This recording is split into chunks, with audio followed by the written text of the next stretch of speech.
And the TikTokers and the Bonohene abe clash with lawyer Martin Kpebu, Hopeson Adorye, arrest Ghana youth demonstrators, and the state attorney general Dr. Dominic Akuretenga ayeni concerning the issue of Ken Ofori-Atta.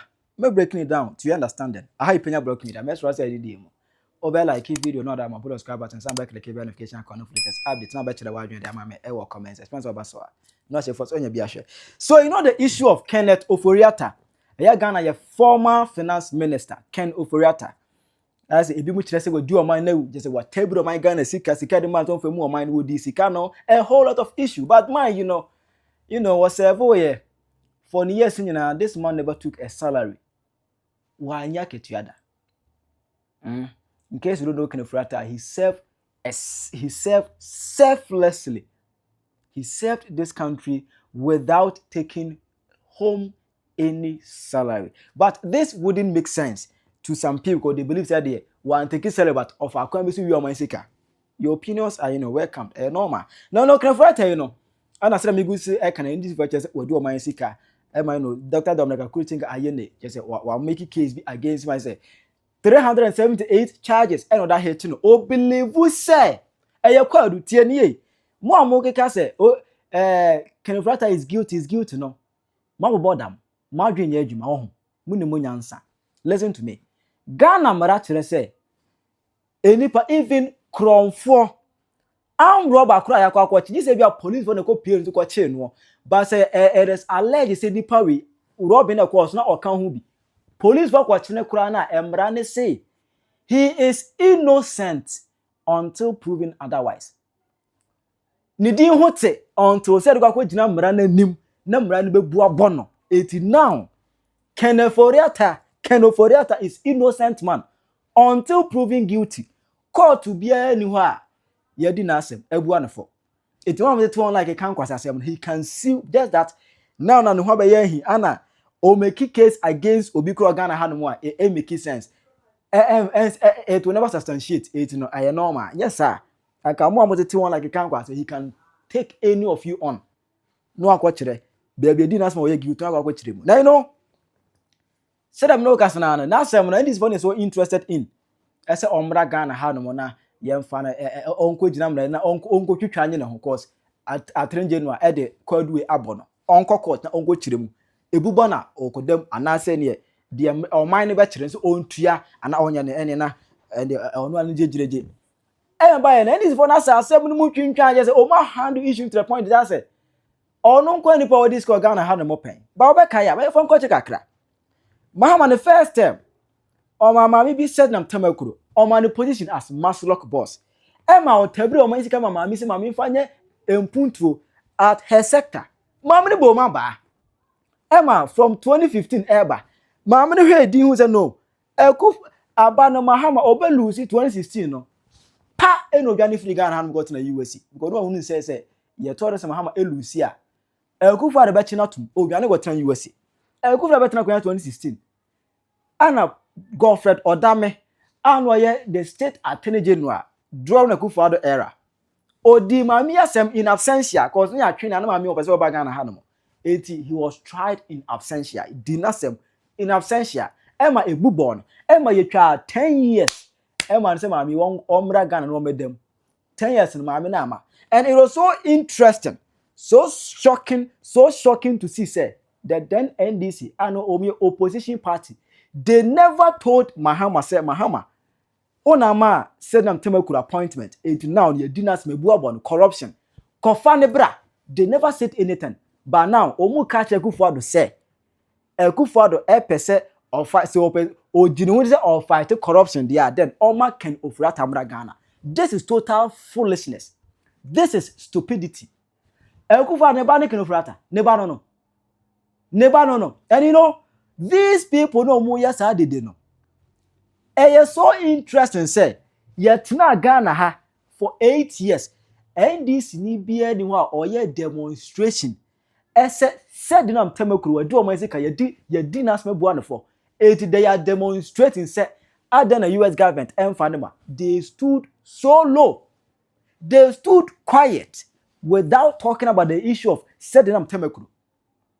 ene Martin Kpebu anano denden di ye dede debia Ken Ofori-Atta because of that or see yamfa OSP position ema no ono kwa wagun honi wase ne we say na nso obeka said nam temokro so ombra Ghana na ono kwa enwa say o ma Ghana because now no o government o party and o office it is all bad because our party no office no even in cells in prison kwano yebema special treatment.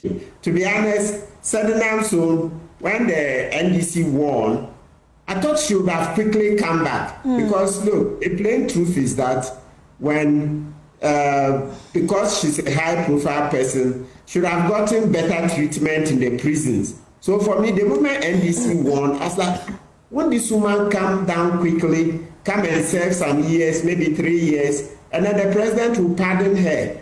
So for all the time she kept staying there, I kept wondering, I was like, really? What's going amiss? Because your party is in office. We are not hiding it. Because her party is in office, she'll get better treatment in the prisons. Well, look, I mean, it's not everything we can say on air. But that would have been the best time to serve. So that you stay in 3 years. 3 years, when the president grants you pardon, not many people will make noise about it because once you serve 3 years, it's okay. And let's not... You will not pass through hardship. Said here, any other Ghanaian go through at prison, but no, you have on special treatment. And this is coming from a lawyer, a counsel, a legal practitioner, someone who reads the law, someone who worked Siambra for years. I don't know, claim say for OSP position, Emmanuel, and OSP, he works shoulder with Chief Justice. For that position, Emmanuel Martin Kpebu, Yamfa Mano, or Casades. Just want to expose the judiciary system of this country. What we have to say, corrupt to a point. Say, so all minor bureaucrats or party any office here. You look at tumwa, you have better treatment. Or no crown on the cast he has even exposed the current judicial system. He has he has exposed the current judicial system. It means say OSP policy now Martin Kpebu he just looking for it for witch hunting. Witch hunting. Now, some because I'm no okay, no. I know Kofukobe from Arise Ghana. I say NDC sympathizers. Omuko PMO at the forecourts of the US embassy in Ghana here. A honor and Omuko demanded say Yemfa Ken Ofori-Atta US government no. Emfa Ken Ofori-Atta na ebusu na esere. Bring back them! Bring back them! Bring back them! Bring back them! Bring back them! Bring back them! Bring back them! Bring back them! Bring back them! Bring back them! Bring back them! Bring back them! Bring back them! Bring back them! We need them! Bring back them! We need them! Bring back them. What was as I'm cocking for my food? Or Momunim, dear Cosmpo. Ken Ofori-Atta, Momunim. And no honor, you know, Hopeson Adorye, Eka Hubi. My basa me babe supporto Arise Ghana for no. Ni omo ye no, eya de papa nti no, esese me supporto. Adenti na eya de papa. Yesusu se abranti a ye fe no Ken Ofori-Atta. Ye de Ghana sika hye ne nsa no. Niama bi anko yie. Adam penimfo se womra no meyi nsem bia no ka no nso aye se womma wase bebi akwakwahye ne de jesa temuda ti Ghana pa de nya de awoba ada nyankopɔ adom America fo achimache ne se wowura ho mo ka se wontena ho boso mensia ano watena amana abroso eti o makwa akwache no na ene court o mo de no kwa America no enye Ghana asem America emra wabu ewa America to omo de no ko judge nanim na judge ne ka se yes esese wabu mra so nti esese ye deport no ko no kromo a na che se Ofori-Atta e ba fie na fie na wo ba no enya aban na akoso ni fie na wo ba no na mo America fo se wo mra fie na eno no obedru Ghana na yeso so ya den ya so no mu ansa na omo nya na America ho ase wa ankasa ko omu bebe kisho so mde na akwakwahye flight mu na fe wakose flight ni de tu a Ghana ha ya ne babesi enkonko gina ba bia ma obi nsi ansa o ma ba ha se ntino sa pepepe ene be ko na chese yatimi ni no atwetwe yenso so yenkomo ha se na se eba se mra no efa ne de a na baby a esese okoko toboko no akwakoto honum na chese bibia akwakoto ye se eba se court no antima nkase emfa no mra na emo mo behwe mu ni de kai ka ho a Ghana ban so atu anamo a omo ye embassy for no omo ama omo ayi a chese omo enso so aseni de akwa America omo edi ho dwuma enti medium ni se kwan bia so no Ken Ofori-Atta beba se Ken Ofori-Atta ekoso atena America no se wo ma obi bia wo tie ye bia no esese ohun se MPP party no for the next 30 years ense omo eba closer to you can't say power kra ense omo ba closer because omo ankasa jitu mu se no bibi ankoye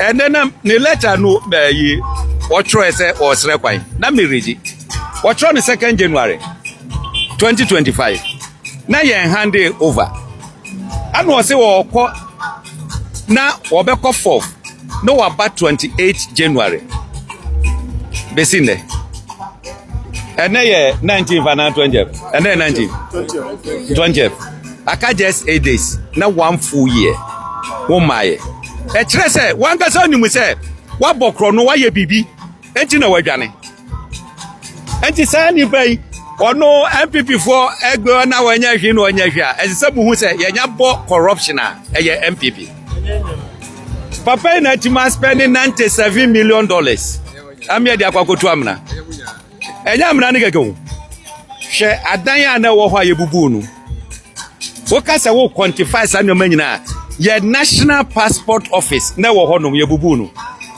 judge for baby na omtete ye bubu nu embassy bia na wo ho ye bubu nu ene ade mi akotu amna to ho no na ye ti ho no ne yes so me yeti a me support se kwan bias ye mfa ne mrafie no se anya ne sa ani e be hye omo aban mu sese no kutu pa se ani me so mi wi ska de bi ye lusu election pa metu kwa brochire me kwa brochire amunya me mfa me ma so on ye no enti Ghana ni dia emfa hu se o ye MPP ni support it, let us fight corruption na MPP vote mi ka se Fourth Republic NDC for nkwan ye do omo tum MPP de emfa obi antum mo bredu tisa woni boni a bra ana me bua sa pepepe e besre obi bia support to say Ken Ofori-Atta be fra brochire aba bedru na yesre American authority ye wa say ye sadwe ma we nyina no benim say American company for no mo hwe zon wonim system no mu a wonti ase ahaya ye dey ye life e wa America awo mo hwe eti they know say no Ghana for no mo ni abre and we are praying say nyankopo angasa beta judge na akuma na ne ice for hwehwe say wafom mranti o monde porto no judge no beja tum na yatimi adinaba kakra metima kani MPP is going to use it against us if we are not able to prosecute these people. MPP is going to use it against the 2028 election. I'm telling you, they are going to use it against the NDC, against our 2020. I'm NDC. I've declared myself. You know. Listen, they are going to use it against us. If you are not able to prosecute them, if you are not able to tell Ghanaians that we said the aura, we can't implement the things we said in aura, MPP will use it against us 2028 election. So we must prosecute them. We must tell them, so that people will know that asamna ye kan na ye djuma. Do you understand? That is all. God bless you. Odimo ntentemai just say Ken Ofori-Atta issue no menim the Ghana for pe se de Ken Ofori-Atta ba Ghana ha na ya jeru no a ala se de na tumu a mo na mo ko hia ho no mo no Ken oba Ghana adam wan si de no ho na ana oba ye beji sika bi no ho no de acha ama mo. I don't get it. Meaning that say nipa be so interested eni abre Ken asem ye ho munya ma the state attorney general any court na court nka ho asem but say meaning that ordinary citizen mani abre ho mi wa motina Ghana here 8 years said the name Temakuru momre me one video this useless group this Arise Ghana group we omu ya say said nam Emra Ghana momre me just one video, just show me one single video this Arise Ghana yes said nam Temakuru Emra Ghana for the past 8 years. There's a meaning say you know how to go after people if only the person is not in your party. Now, a witch hunting, and that's you are serving justice. Is it witch hunting? And now you are serving justice. This is the case. Any person no do mind seeker. Let's take it like that. Said nam do mind seeker. You didn't ask him in absentia. Udane ye. You didn't ask him. 9 years in ye. Mami so magana. Almost 10 years. Or so Gana handa. Or ma han mother. Obviously, you the call do na abono. You need nasem. But ono na abono call do no. Any don what did sick? What do mind seeker? You prove say what this seeker. Aya jeri no. Omu mienu. Why na nke hiano? Why na nke hiano? But now the only dinner asma ya confirm so about mine abroad or no ya forget no. That's me here. But the other charges are to go from. I need nas or no near brain so. This is sheer witch hunting. And today, Martin, people in Yabrun me just one single video. And end this war position. Martin Pebu, yes, sir. Young fast said them Emra Ghana. Demonstrate me and Ghana had them. Just say, you know how to go after opposition party members. This is not nice. Stop this attitude. Now, who na ye Ken Ofori-Atta and Ghana hanum. Ona yo Ofori-Atta, who me say, o man no e wo mra. We disika, fan yan chinintum, yan disika no from o man, e kama. Enipa ni Ghana hanum, ansana the charges ebe bakura no. Mudi nka the national security e ko wura ni fie, ko bubu ne plan ni ko sese ne ma oni fie. Anka only God knows what will happen. Should you go to meet him? Say come go to nyame nko anim de kebesi ho no mo. Na e wo kura nka beba. Enipa nyanche we nyan serve with any court e bia someone bia no. Ye di ka the national security in your absence. Akọ ransack u fie. Akọ ready u fie. Ko sese ne mo ho no mo. Wan ka beba. O suro for his life so ba e de ne betimi si at the airport. Obi kura de tani mo to nkunu. De mu ye obi kura ne betimi twanse kan kunu kwa de mu ye no. Obi nya betimi bontu kura kunu. Da wan ka beba. Etu osuro de mo ya mama ehu abedan so on onye obeba but oma because osuro me kwan ka me ma because misro ade mo ya misro na me ba so bom to kwan me yende gigi ne da mo ye me ba so bi hia me bom to na me yende obi tete baby bo me person na me yende eti de mo ya ne gigi mama ehu abedan so oma na oni na nsia mo ya che no ya che Ofori-Atta o USA ice police a che no ema de do ko pie mo ice courts, that is USA immigration courts. Then could be that day no press conference by I say OSP attending a complete extradition process at the Ken Ofori-Atta eba Ghana hanomo and this for post here oh ya chi Ofori-Atta ya deleba kwansima anybody say US court no omo ajane Ken Ofori-Atta hearing to 27th April 2026 e kwa watu na fa no ma we e koso demonstration mu koye any ade no eno ana Bonohene and some of the TikTokers abe clash with them. Hopeson Adorye nso panin toto Sami Jamfimu ne Malik Basintele moteto office flex the chele no osi awia musanya adanya oye demonstration ama Ken Ofori-Atta aba Ghana we ordering kwasi adesa na wa be complain say NDC for twinadi na NDC for na kwasi adwuma nso bia nso ma say koye kwasi adwuma ati ase I penny toto sa Jimmy Samsa wonya nipa ma ntia no me hu say press gift na spec eya Jimmy fuo won sa onso bia won spec oba bi o pe o mo Jimmy because what as here Wow. I don't Ken Ofori-Atta be die. There be a more be positioner or declare an asset. Auditor General. Asset now will declare no I want in Kratemu. etumpan Now who Ken Ofori-Atta before I was finance minister. Nana asset overvalue, ya cash overvalue like who the cost kamua almost $200 million. Papa wa bone bra wo. Ana papa dia no no kan ko say. Wa bone bra. Ana papa dia. Ana sa e wa bia dia, wa bia ye sika no odwane akotena brochire, ana wo se wa ma, ya wo se wa ma Dominica ye ne hwan OSP no. Way boy. Na nipa no won dike buo no kumfu awie. Won sa meda na fast kan trinity. na Won mre kroma na be jojo no. Na won ma ye kura wo jojo no. Won ma ye wo se wa ye kromfo wadwane. Ni ase kope kromfo ne bra. Wa ba bonten se kromfo ne se say dia wa kofa lawyer for ma be mpa. That means akura ba bon. Me need time to waste. Wakofa lawyer for ma bempa ewa America ho enti e dempa say ye de ne beba na wonim say den na wo se wo ye kromfo wi eska bodwane na da bia wo press conference omo de omo bon na ye kasa omo nte no ni anya MPP fo binom na omo so de kire na wadi sika na wadi sika me pacho wo ye MPP ni a e settings in NDC ana papa dia no ka no kunu sei plot kase pa enti omo ya ba se division aba MPP mu division ba MPP mu pe hey MPP for na bi beka se hey yembo na semdwem yemfa ne nkotum e ba sa party mu na etete Hey. Identichemu and a ba MPP mu because of a sumie ewo MPP mu don't say no a finance minister but was sumie MPP amamu mu Etumpan.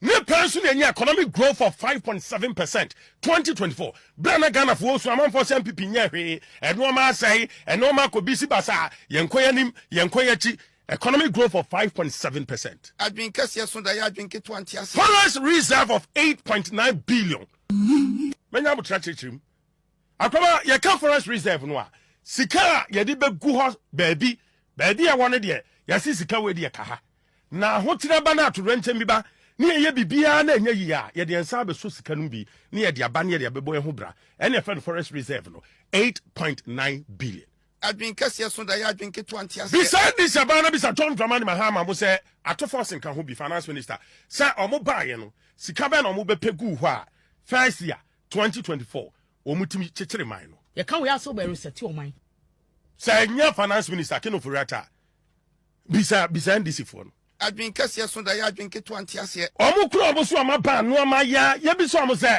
by the close of 2025 ye benya economic growth saying omo antimi ankwa nuru even 5% economic growth and omo ye projection omo ye no free senior high school yamfan kwa yamfan mre nyina no ha na sika ni ho 2016 answer na MPP aban ebetina konwa so no na MFD no NDC for no masinsin awie conditions bebre wo ho entina Ghana nsa ay tight.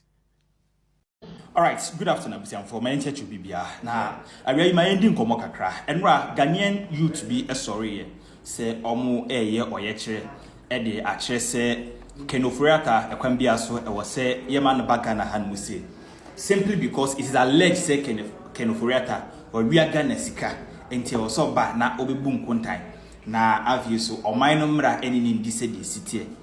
Now Ghanaian youth am we say no we have perception be say be yempenifo say be wo magime wo mun nyanza but say odwene ho din a papa bia se mo ka so wo mun nyanza wo be hunu say wagimi yanhwe ya ye youth na ye beba no ye ba beni adani Ghana mpenifo no yeso nkwala no ba be kasi ye jimi pa. Look at this. Ye wo man we mu ena ekuo bia sorry so omo ye oral. In fact the previous administration e ko no watoto nema bia ankoye nti aban with the NDC administration catch here say ono ba obaye oral na gisa sika de nyina na sika ewo ekamu ene enema amanfo afa kwambone so agye from man Ghana nsam no omo kekasi na $21 billion $21 billion ena akodi nkrofo bi botom Ghana youth no endwene wo hunu say ye wo $21 billion e wo man mu a ye mfa kan ko ba bia ye ntua transportation ye ntua tax ye nkotwe ho court ye gisa sika ne de free manfo nsem wo Ghana hawo Ken Ofori-Atta ono akwhye na buru chire do ena Ghana youth no e chire say ye mfa no mfa mra no mebu nkontan wabra ye wo sika $21 billion e wa ha no say Ghana youth na adwene anko say no my emfa pressure mfantum penifo so na sasika ne de Ghana mpedufo omo wa mambuo mu Akufo-Addo da sete ha ba omia da so te ha ye ka ne sesen chama wuntu bi no mo Kennedy Ajapo no mo sam penifo na allegedly mo de sa susu we dia susu omo say sa sika sho mo say omo botom omo wi ajapade omo da so te omo we mu ye ne omo nete ekoba mo de ntro e de aka ora ase one day mo betimi akwachi nipa mo ano na se bi youth na mo ye sa demonstration is ade no mo fi Ken Ofori-Atta obedu Ghana ha ne asesa na mo ano de akwahye ba bia mo pe system ne nya adwuma sa please Mumma yen demonstrate bibi a kire say in the next future said that ye criticize yen penifo say be omo tutu ne maye say be omo adwene wo fomo ndwene ye ho no yen dan ne ma soronko bia de kire say yeso ya adwene da ho na da chinchirima mekase ye gimi na ne ye die ne ye die bibia da di pefe say yen kola so be kase ye gimi na ye kura de ye omekase tembe sika 21 billion e wo kruwe mu yempeo youth no ani nko enye ye den je say ye hum popo ye se ye beji ye 21 billion na mum Ken Ofori-Atta nti between Ken Ofori-Atta sika ye beji won ho any 21 billion dollars e okuru mu hanu say sankrofo nyina omabobobo we sankrofo nyina omododo say nipa 20 nipa 30 a omondo so nche Ken Ofori-Atta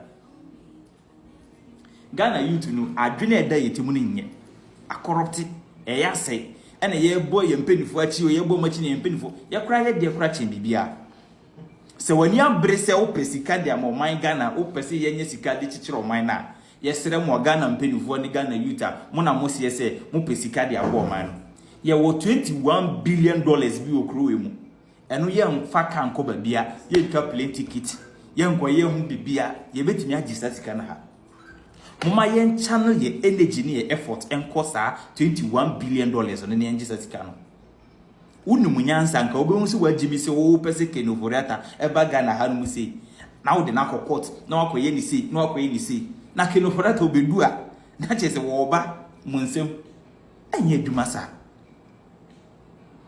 fa wo energy ni demonstration ya mu ye mu mfanko na monko kanchire okudato ablakwa ene ni attorney general say 21 billion dollars and why no more nation omo nkyere mo sankrofo no fie ye ne omo neti Ghana ha se Cecilia da pa ye ne neti Ghana ha ebi wo no ho eye mampeni dada John Akufo Addo a ono ye ne neti ha no ze monko no fie na monko ye sade monko sodu mu ono kra de mo moa na simple mo sankrofo ne it is simple 21 billion dollars ana ye no muskamu. And with all due respect to Muhammad Gwejino na Ken Ofori-Atta mbra Ken Ofori-Atta na ba no say a delay na say wa ni nyina yesika mama ye 21 bi ebia ye beji 21 billion dollars na wie no na ye nsaka Ken Ofori-Atta ni aje akaso enye sa dia nyamu ye je concept abingo video za lingo video papa pe ni mu wa pantai udi nkra kitingiti awuzia yes, the money how does but we talk about it. Here the home come kakra. Follow me na like na share na fa comment fatu. Udi ma tema say dem di wa temu no ra be wo ho. Draw your mommy, comment section. Hi, Penyah Block Media, Accra.